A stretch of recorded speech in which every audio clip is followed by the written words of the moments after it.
অনেক দিন আগের কথা। এক গ্রামে এক ছেলে ছিল। সে খুব দরিদ্র পরিবারে জন্ম নিলেও তার অন্তর ছিল আল্লাহর প্রেমে ভরা। কিন্তু গ্রামের লোকেরা তাকে খুব কষ্ট দিত, ঠাট্টা করত, তবুও সে কখনো হাল ছাড়েনি। একদিন ছেলেটি নিজেই নিজেকে বলছে, আমি জানি আমার রব একজনই, আর তিনি আমাকে রক্ষা করবেন।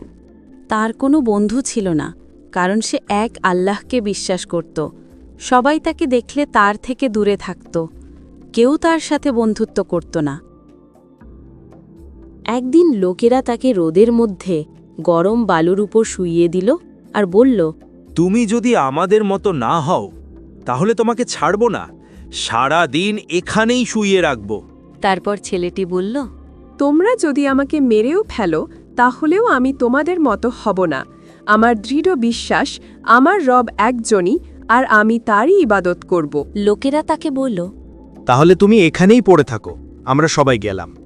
এই বলে তারা সেখান থেকে চলে গেল।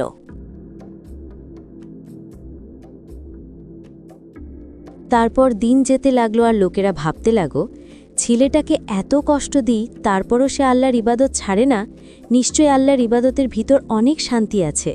আসো, আজ থেকে আমরাও আল্লাহর ইবাদত করে দেখি কেমন শান্তি। তারপর থেকে গ্রামের লোকেরা একে একে নামাজ পড়তে লাগলো আর ইসলাম গ্রহণ করল।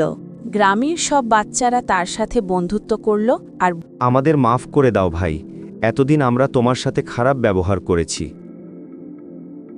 তারপর ছেলেটি বলল, মাফ আমার কাছে নয় ভাই, আল্লাহর কাছে চাও। মাফ করার মালিক একমাত্র আল্লাহ।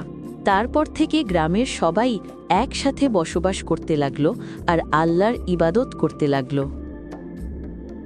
এই গল্পে আমরা শিক্ষা পাই, বিশ্বাসে অটল থাকলে আল্লাহ সম্মান দেন, কষ্টের পরেই শান্তি আসে।